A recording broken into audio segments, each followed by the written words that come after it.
une fois de plus, merci beaucoup de nous rejoindre, Hendrik. Comment avez-vous trouvé la retransmission en direct jusqu'ici? Oui, c'était très intéressant.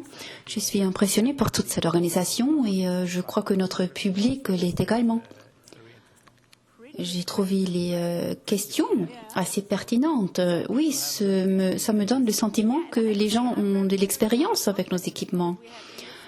Je suis très curieuse de lire vos questions. Notre sondage montre que beaucoup de nos spectateurs s'intéressent aux emballages légers et travaillent avec les emballages légers. C'est maintenant à votre tour de répondre aux questions. Pouvez-vous commencer par nous parler de vos projets actuels chez Steinert Unisort? Steinert Unisort met un accent particulier sur le développement en interne, c'est-à-dire que nous avons une très bonne expérience dans la spectroscopie infrarouge et le traitement des images. Cette expérience nous aide à accompagner l'équipe des ventes, aussi bien ici sur place, à Cologne, qu'à l'échelle mondiale, en lui présentant des solutions personnalisées pour les différents clients. Nous leur proposons également des concepts de plus en plus poussés pour les centres de tri. Quelle importance ce centre d'essai de Pulheim revêt-il pour Unisort? Tout d'abord, nous avons deux sites différents, le recherche et développement à Zittau et le département des ventes, ici à Cologne. Pulheim est un peu entre les deux, ce qui nous permet de concentrer toutes les connaissances acquises au fil des années au sein du groupe. Nous pouvons les mettre en œuvre dans ce nouveau centre d'essai et les présenter directement aux clients. Nous pouvons ainsi concentrer tout ce que nous avons et développer de nouvelles idées à leur côté dans leur laboratoire. Que ce soit des nouvelles idées, un nouvel essai, des nouvelles applications, on peut les mettre en œuvre ici sur ces machines. Je suis curieuse, comment développez-vous de nouvelles lignes de tri et de nouvelles solutions de tri? La plupart des applications que nous avons sont les produits des exigences des clients. Un produit basé sur les exigences des clients. Cela signifie que notre gamme actuelle est principalement le fruit de ces exigences. Le client dispose d'un matériau qui possède une valeur potentielle. Il nous montre le matériau, nous l'examinons et nous déterminons les possibilités techniques pour séparer ce matériau du reste. Et, il s'agit là d'un processus normal et si après cela le processus est stable, nous avons une nouvelle application et une nouvelle thématique. Et si vous nous expliquiez un peu plus en détail le processus de développement, volontiers. Comme je l'ai dit, la première chose, la plus importante, c'est de comprendre l'application à laquelle le client aspire. Une fois que nous avons compris cela, nous travaillons avec le département du développement et avec la technologie à notre disposition à ce jour pour examiner la question. Si nous trouvons la solution technique finale appropriée, nous sommes en mesure d'effectuer des essais ici, sur place. Cela nous permettra également de faire de petits ajustements du process ou de l'application. Et si à la fin, les exigences du client ont été satisfaites, nous pouvons mémoriser les réglages de la machine. Si une vente venait à être conclue, nous configurons ces réglages sur la machine qui sera ensuite livrée avec les réglages d'origine définis pendant les essais. Si la machine est une machine que le client utilise déjà, nous pouvons aussi copier les réglages issus de l'essai réalisé ici sur la machine installée sur le site du client. Les opérations sont le plus souvent effectuées pendant les changements des équipes ou pendant les heures de maintenance.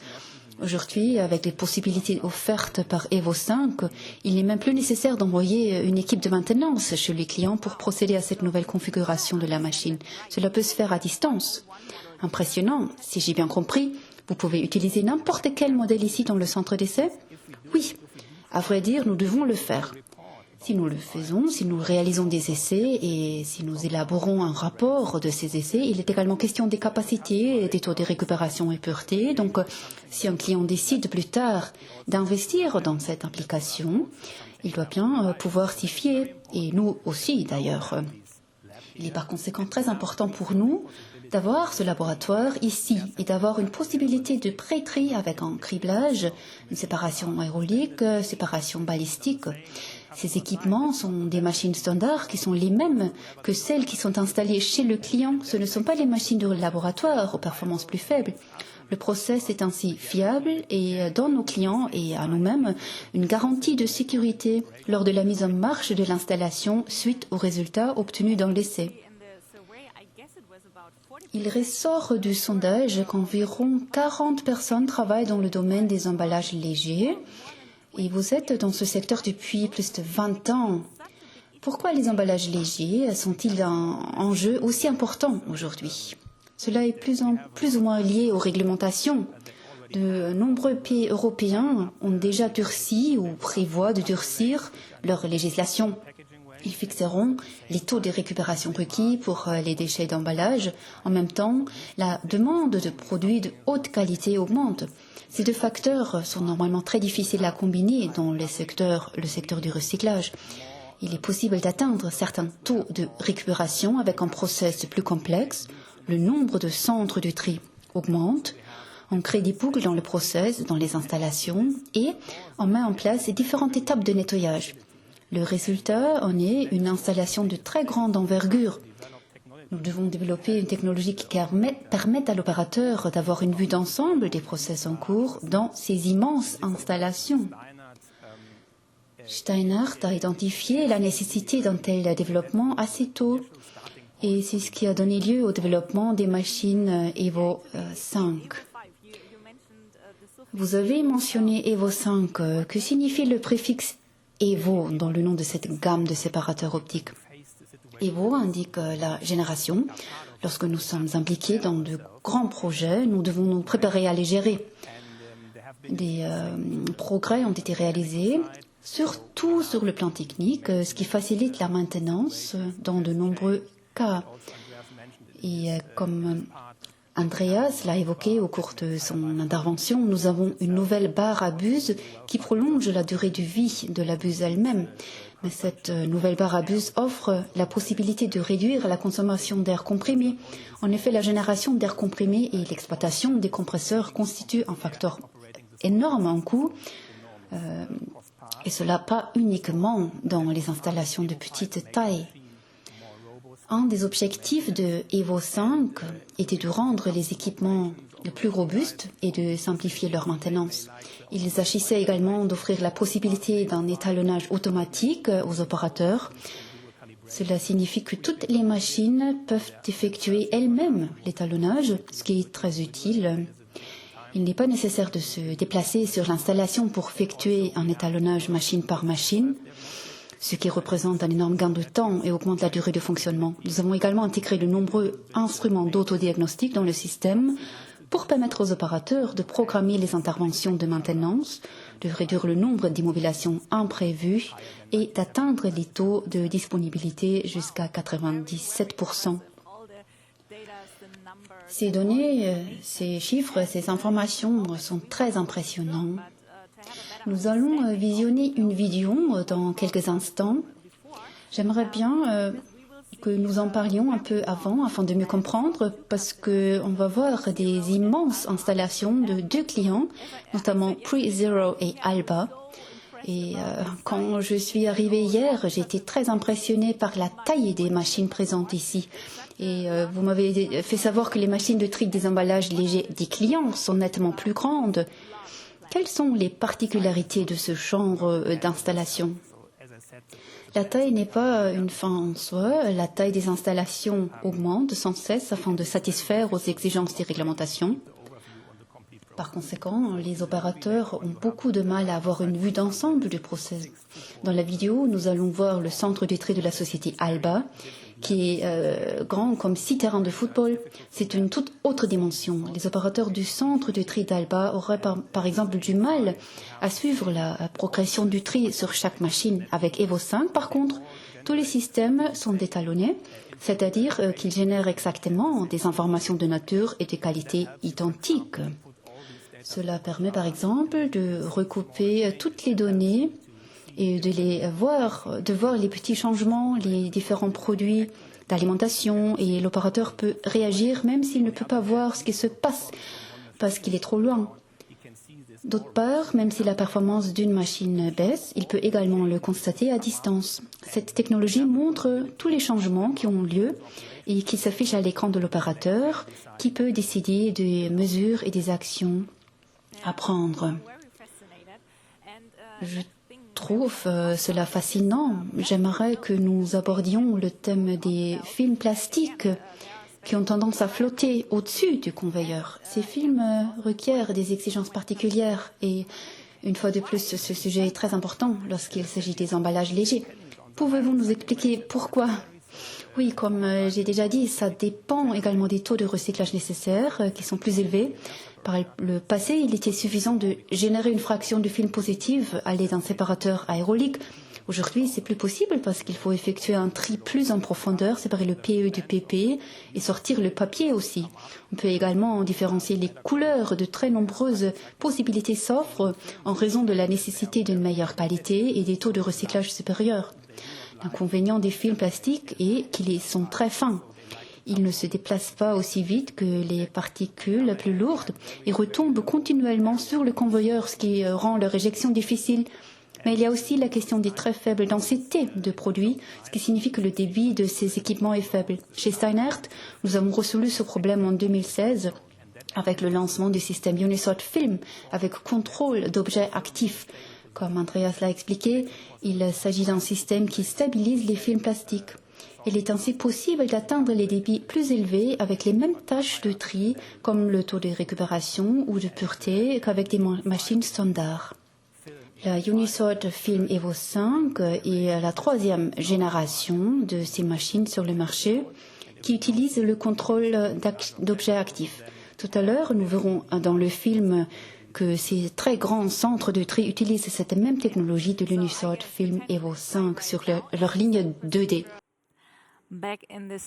Nous voici de retour dans le studio et comme toujours, je suis impressionnée par ces machines.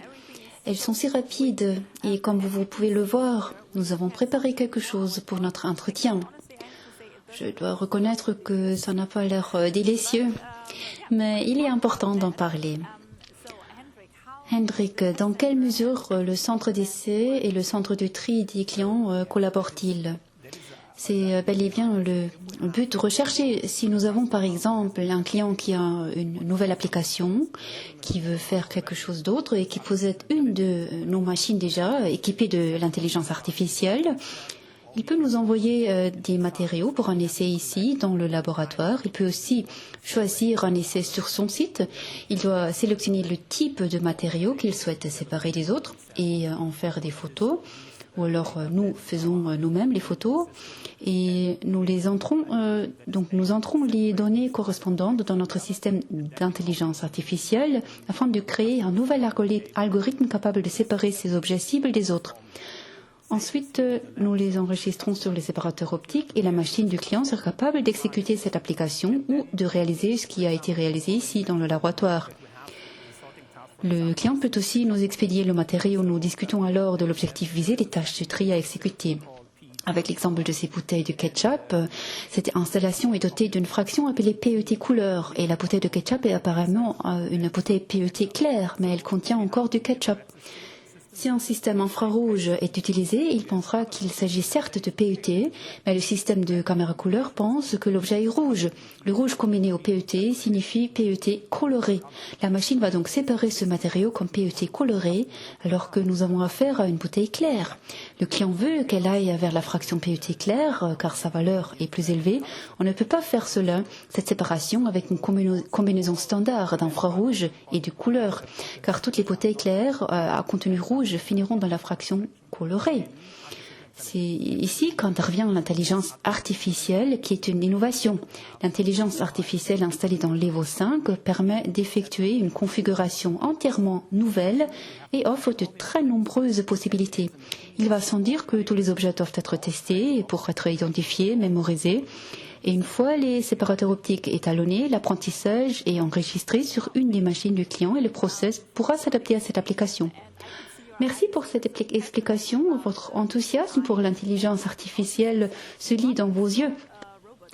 J'ai également vu quelques robots et cela m'amène à la question suivante. En quoi les robots peuvent-ils être utiles aux clients ? En 2009, la société Steinert Unisort GmbH a été séparée de la société RTT Robotertechnik Transfer GmbH basée à Zittau. Ces deux entreprises travaillent en étroite collaboration. Elles font équipe et partagent une même origine, raison pour laquelle cette collaboration dure encore aujourd'hui. Ce n'était qu'une question de temps avant de voir la détection ultra efficace de Steinert était combinée à un robot, car ils ont de l'expérience avec les robots et nous sommes les spécialistes de la détection. Ce n'était donc qu'une conséquence logique. La demande se faisait également ressentir sur le marché, ce qui nous a poussé à combiner les deux pour obtenir le résultat que nous avons aujourd'hui. Nous avons le robot. Chez Steinert, nous sommes convaincus que le robot est un outil intéressant pour le contrôle final de la qualité. Nous l'utilisons en fin de flux de matériaux pré-triés. En fait, là, est-ce que le robot peut aussi être utilisé pour le contrôle de qualité? Oui, c'est une bonne question. En fait, la détection en soi reste la même. Donc, toutes les données compilées ont la même précision. Cela signifie que nous pouvons les recouper, ce qui permet de constater les petites différences et donne à l'opérateur un bon indice d'une situation de l'installation entière à un instant donné. Le flux de déchets peut être très facilement contrôlé par le robot à l'endroit où il est implanté. Comment réalisez-vous la maintenance sur ces installations? L'écran d'installation fonctionne normalement à 24 heures sur 24 et 7 jours sur 7 et le client doit faire d'importants investissements. Donc les installations se doivent de fonctionner. Si elles s'arrêtent, les camions s'accumulent, ce qui peut causer de grosses difficultés. Comme je l'ai dit au début, c'est le but de l'Evo 5. Avec la génération Evo 5, nous augmentons la disponibilité des séparateurs optiques. Elle renferme également de nombreux outils qui permettent de maintenance en ligne depuis le centre d'assistance technique de Zittau. Il existe de nombreuses opérations qui ne sont plus nécessaires d'exécuter sur site puisqu'elles peuvent se dérouler en ligne par ailleurs en temps de pandémie de la Covid. Cette technologie nous aide à mettre en service les machines dans les pays où il nous est impossible de nous rendre. Cet outil en ligne nous permet également de maintenir ces machines en service. Cela est tout à fait remarquable. Et donc, c'était grâce à cet outil en ligne que nous pouvons faire cela et maintenir ces machines en service.